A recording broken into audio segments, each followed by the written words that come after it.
Hello guys, good evening. So yan, maraming nagtatanong sa akin sa message, nagko-comment kung merong bang kita yung Facebook dito ha Qatar kasi always daw akong nag-upload ng mga content sa Facebook ko. Wala pong kita guys, wala pong kita sa Facebook dito ha Qatar. Hindi pa po open, hindi ko alam.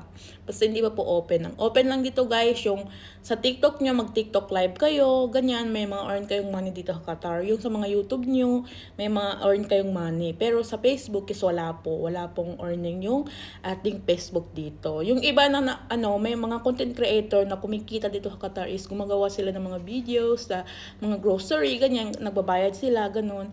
So, sa mga affiliate is wala pa pong affiliate dito sa Qatar. So, yun po.